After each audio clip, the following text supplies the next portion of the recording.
انبیاء ہیں جو گناہوں سے پاک ہیں، جن پر گناہ کا ایک دھبا بھی نہیں ہے۔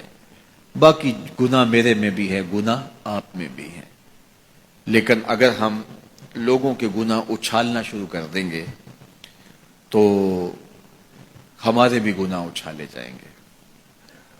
بالخصوص اگر کسی نے کسی گناہ سے توبہ کر لی اور وہ اس گناہ کو چھوڑ کے نیک بن گیا، اب اگر کوئی بندہ اس کے اس گناہ کا ڈنڈورا پیٹتا ہے تو اللہ جل شانہ مرنے سے پہلے اس کو اس میں مبتلا کرے گا، یہ اس کی سزا ہوگی۔ اس کو اللہ نے معاف کر دیا، اس نے معافی مانگ لی، تم کون ہوتے ہو اس کو ڈنڈورا پیٹنے والے؟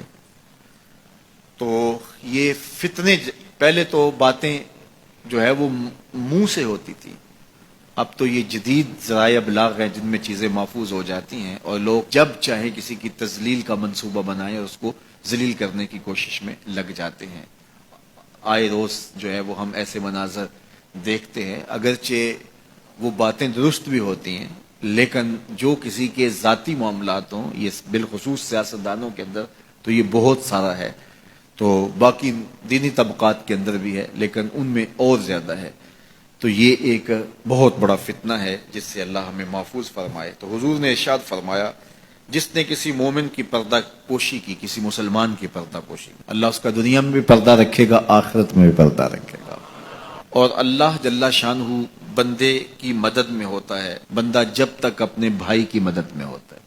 جب تم اپنے بھائی کی مدد میں لگے ہوتے ہو، اللہ تمہاری مدد فرما رہا ہوتا ہے، تمہاری نصرت فرما رہا ہوتا ہے۔ اور جو کسی ایسے راستے پہ چلا جس راستے سے وہ علم حاصل کرنا چاہ رہا تھا، طلب علم کے لیے جس نے سفر کیا، اس کا مقصد تھا کوئی مجھے علم کی چیز ملے گی اور میں حاصل کروں گا۔ ایک تو وہ طلباء ہیں جو 8 سالہ، 7 سالہ، 5 سالہ، 4 سالہ علوم دین حاصل کرنے کے لیے سفر کرتے ہیں، پھر مسافر رہتے ہیں، مسافرت کی زندگی گزارتے ہیں، سویر شام سفر کاٹتے ہیں، ایک تو وہ ہے۔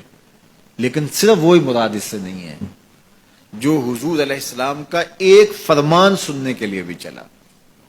آپ بھی اگر گھر سے آئے ہیں اور آپ کی نیت یہ ہے کہ حضور کے فرامین سنوں گا، تو آپ علم کی طلب کے لیے گھر سے چلے ہیں، تو آپ بھی جو ہے وہ اس حدیث کے مصداق ہوں گے۔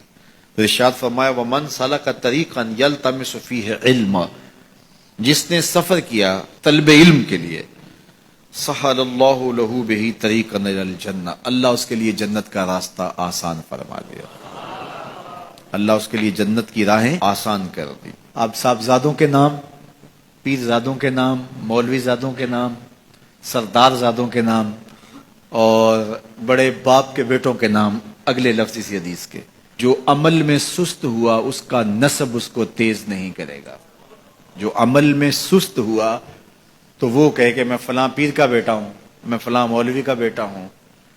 دیکھو، جس نے عمل کیا، جس نے کام کیا، اس پر سکینہ بھی اترا، جس نے کام کیا اس پہ رحمات بھی اتری، جس نے کام کیا اس کے اوپر فرشتوں نے پروں سے سایہ بھی کیا، اور جس نے کام نہیں کیا، نکھٹو تھا لیکن کہا پدرم سلطان بود، میرا باپ بادشاہ تھا اور خود کسی کام کاج کا نہیں ہے، تو کہا جو عمل کے لحاظ سے سست ہے اس کا نسب اس کو تیز نہیں کر سکتا۔ پیر زادہ ہے ثاقب تو پھر کیا ہوا، پیر زادہ ہے ثاقب تو پھر کیا ہوا، بے عمل ہے تو سب کچھ ہی بیکار ہے۔ پھر نسبت آپ کی تو آپ کو جو ہے وہ وہاں تک نہیں پہنچا سکتی، لیکن اگر تم عمل بھی کرنے والے ہو، پھر نسبت بھی ہو کسی بڑے سے، پھر سونے پہ سہاگے کا کام ہے۔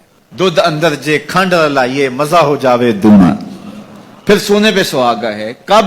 جب صاحب نسبت، صاحب کرامت، بڑے باپ کا بیٹا وہ نیک بھی ہو، ساتھ باصلاحیت بھی ہو، تو پھر سونے